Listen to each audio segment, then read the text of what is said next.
The most popular stationery related item on this channel seems to be the desk behind me. I get a lot of inquiries, comments, and requests to do a video on a desk tour, and today we're going to do just that.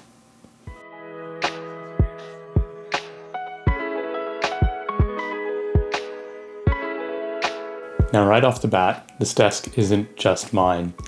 I'm sharing it with my wife. In fact, it's mostly hers. And as I take you through a tour of the desk, you're going to see elements of our incorporation together and what works for us, how we store things in the desk, and how we use this surface for our stationery needs. I also have another desk in this room. We call this room the study. And that desk over there is where I do a lot of my top-down recordings in terms of the close-up shots on the stationery and journaling videos. For me personally, the desk behind me is where I do a lot of my own journaling and planning sessions when I'm up earlier than the rest of the family. When my wife is also in this room with me, then she tends to sit at this desk and I sit at the desk over there. And I'll give you a tour of the computer desk in a future video. This desk has been in our possession for the last 12 years. And in fact, it has been in the family much longer. It belonged to my wife's Nana's husband, and in a future video I'm going to interview my Nana and ask her all about the desk, so stay tuned for that. They ordered this desk somewhere in the 60s, we believe, and the company who makes these desks, Kilgore, is no longer around. They had it shipped over from Quebec, which is where the desks were made, over here to Alberta, and it's stayed in the family ever since. When we first got married, my wife's Nana was kind enough to gift us the desk, and it unfortunately sat unused or infrequently used in a room by itself in our previous house. And I'm ashamed to say this, when we moved into this house, it sat in the basement for a period of time as we just didn't know what to do with it, and we hadn't quite started our stationery journey just yet. When I got back into fountain pens and notebooks and all things analog related, I wanted a beautiful writing desk. So my wife and I dug this out of the basement, put it into this wonderful room, and it has become our surface for all things writing and analog related. The style of the desk is a ledger style desk, meaning this is where important documents were worked on, such as the books, money books, records, all those things. It's a roll top desk, so the top rolled down, and with a key you could lock the roll top, securing everything inside of it. The drawers themselves also have a key to lock the drawers and keep the stored documents safe. The desk is made out of pine wood.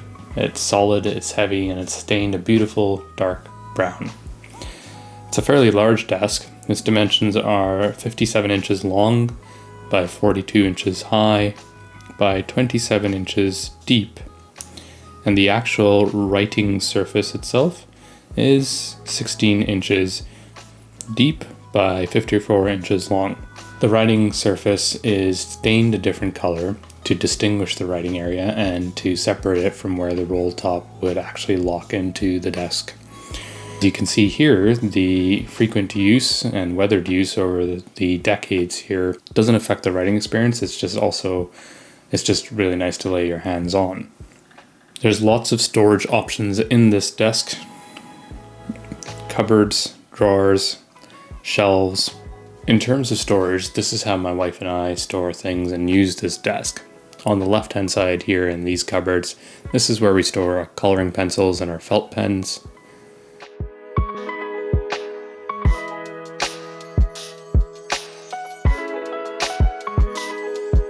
These next two spots here store watercolor and their brushes.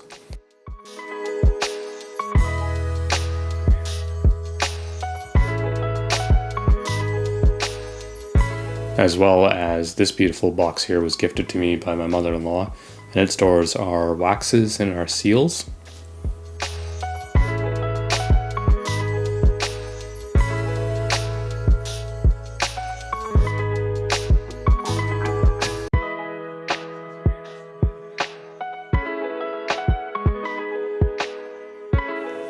The middle area here stores our washi tape dispenser. I frequently use washi tapes, and so we just wanted a nice dispenser that we could build into the desk, not necessarily buy another thing that would sit on top of it, just somehow integrate it into it.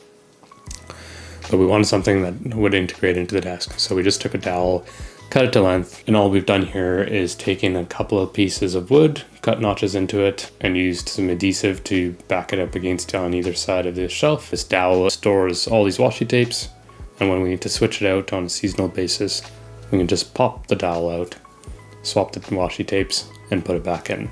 Behind the washi tape dispenser are a few more knickknacks in terms of stamps. And I should say that our kids sometimes also use this desk. They do have a smaller desk just tucked in underneath, but our older one is getting a little bit taller and outgrowing that kid's desk. And so he'll sit at this desk and will want to use his stamps.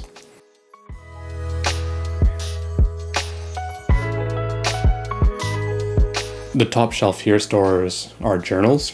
This is my wife's journal, and this is my Galen Leather A5 storing my journal.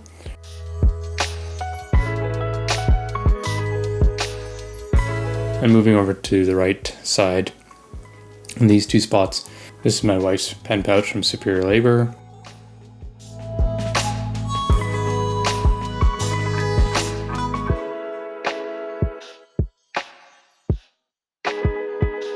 And her extra notebooks and another pouch for various pens that she frequently uses.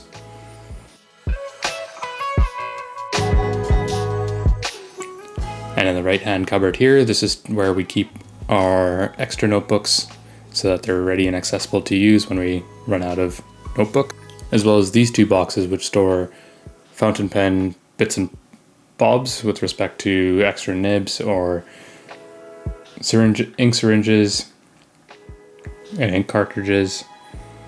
And then I've got a box dedicated just to the traveler's notebook with respect to extra rubber bands and traveler's notebook covers that I'm not currently using.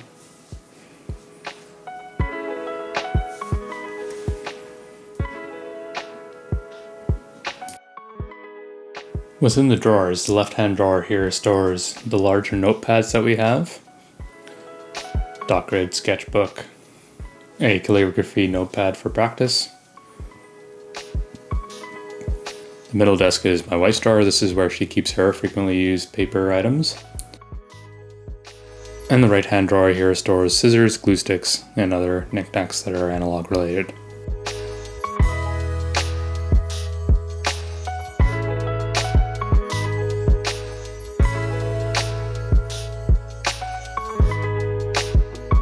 On top of the desk we have two lights, one to light up the writing surface itself and the other to add ambience. These two lights were purchased from IKEA and were actually gifted to me. This one's a nice solid brass light, and this one over here is a beautiful industrial looking light. We like the aesthetic of it, plays itself into the beautiful nostalgia of the desk as well. In the middle we have these books. These two bookends were bought at Pier 1, nothing fancy as far as I can remember, but they were really gorgeous to look at and they were on sale. I think we paid roughly $10 to $15 for the both of them. Now this book here is a false book. Inside of it is where we store our extra washi tapes, and this is what we swap out on the washi tape dispenser on a seasonal basis.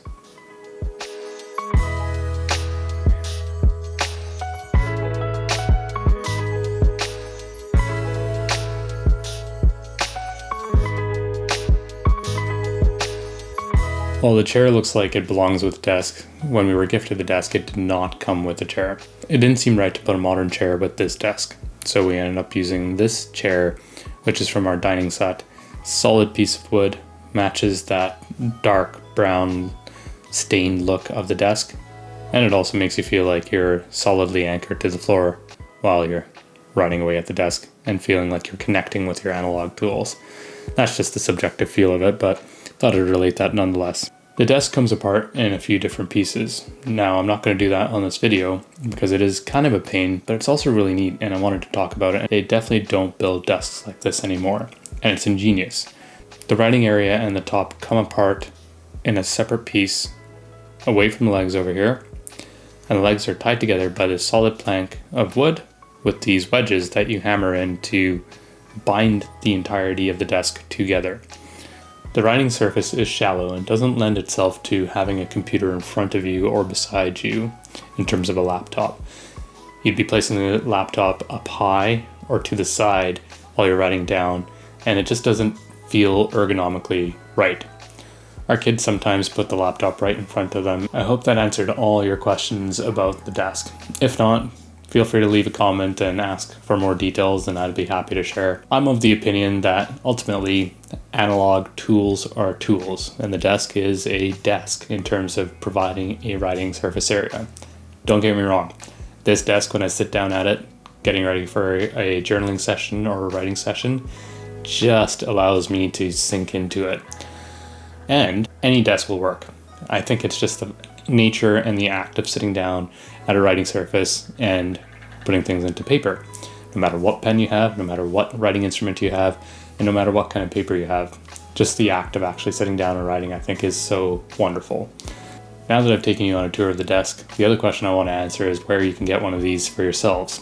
And the answer is you can't anymore.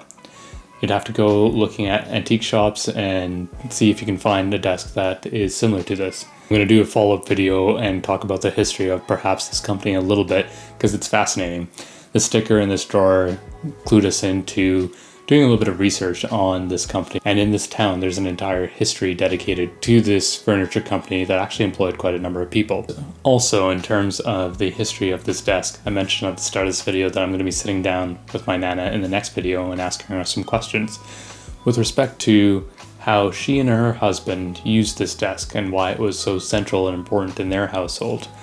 I find it fascinating, that history of how my wife and my family are using this desk, and how pieces of furniture like this and analog tools throughout decades of use have taken on different meanings and different interpretations of the intended use. And perhaps not, maybe it's all the same. But it's fascinating to always dive into those details, so stay tuned for that. I'm curious about what kind of writing surface areas you have out there. What desks do you use? What kind of writing surfaces do you frequently sit at? I'd love to hear about it in the comments below. If you like this video, please consider clicking on the like, subscribe buttons below. Take care, have a wonderful day, and bye for now.